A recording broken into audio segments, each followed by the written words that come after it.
também traz outras previsões interessantes, e uma delas é com relação à interpretação dos contratos, né? A gente sempre, na hora que a gente estiver interpretando um contrato, o código fala expressamente que a intenção vai ser mais importante que o que está de fato escrito expressamente no texto, no papel que foi o resultado desse negócio jurídico. Vamos ver o que diz lá o artigo 112. Ele vai falar: nas declarações de vontade se atenderá mais à intenção nelas consubstanciada do que ao sentido literal da linguagem. Então vocês sabem que a nossa língua, né, a língua portuguesa, é uma língua bastante rica, né, com muitas palavras com significados distintos aí, e às vezes no momento em que você bota no papel aquele negócio jurídico, ele acaba não refletindo exatamente o que foi negociado entre as partes, o que foi combinado entre as partes. E acontecendo isso, o código já diz que a gente vai sempre dar mais valor à intenção das partes quando fizeram aquela negociação do que de fato que acabou escrito ali. Então vejam que nós temos palavras, por exemplo, que uma letra vai fazer toda a diferença na palavra. Vamos pegar a palavra ratificar e retificar.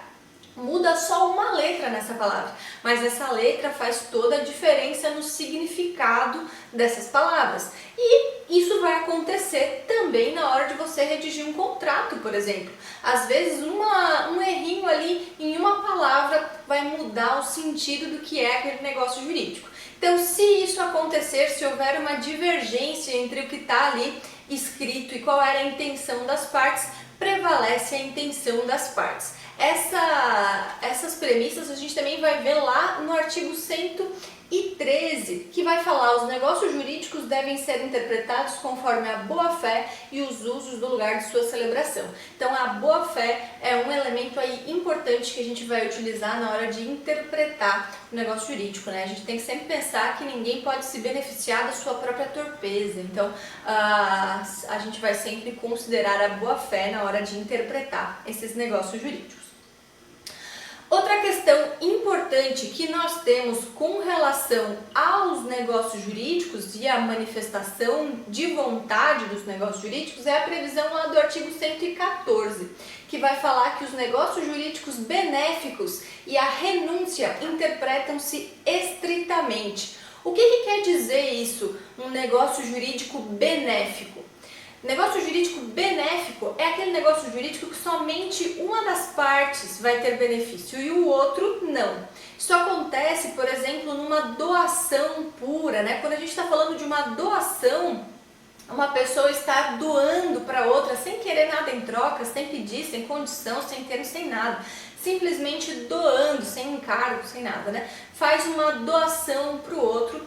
Quando a gente está falando dessa doação, isso é um negócio jurídico benéfico e ele sempre vai ser interpretado estritamente. Então, se por exemplo, um familiar seu resolveu doar para você um imóvel, ele falou, se ele viu que você estava numa situação precária, com dificuldades financeiras, ele falou: não, eu vou te doar aquela casa lá, tal, você vai poder morar lá sem maiores problemas, vai poder se reconstruir financeiramente.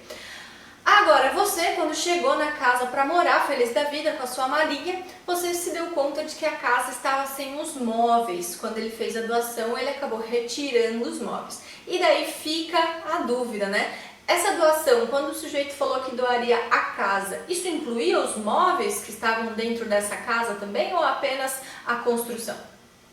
Nesse caso, se nada está dito sobre isso, se nada foi dito ou escrito ou manifestado sobre isso, a gente vai interpretar estritamente, ou seja, a gente vai presumir que era só a casa mesmo, sem nada dentro, porque a gente não pode ampliar um negócio jurídico benéfico.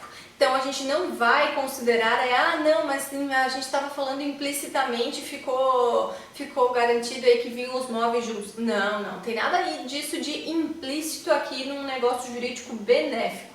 Quando a gente está falando dessa situação, a gente sempre vai interpretar estritamente, ou seja, a gente vai restringir só aquilo que de fato foi dito ou aquilo que de fato foi escrito sobre isso.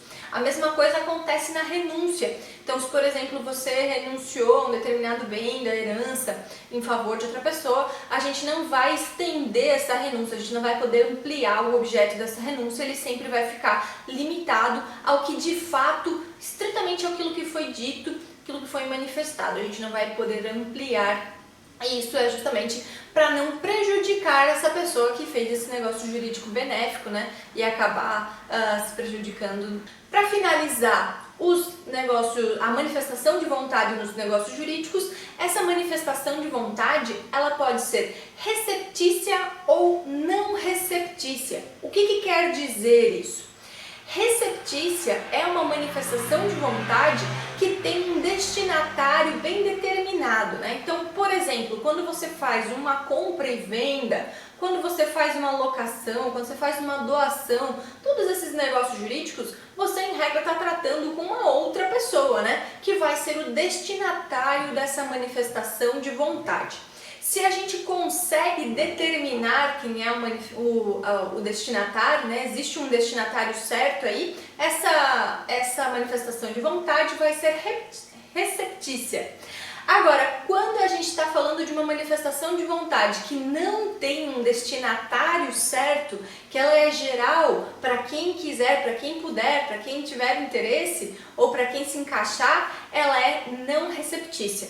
É o caso, por exemplo, daquele anúncio de recompensa de quem encontrasse o seu bichinho perdido, né?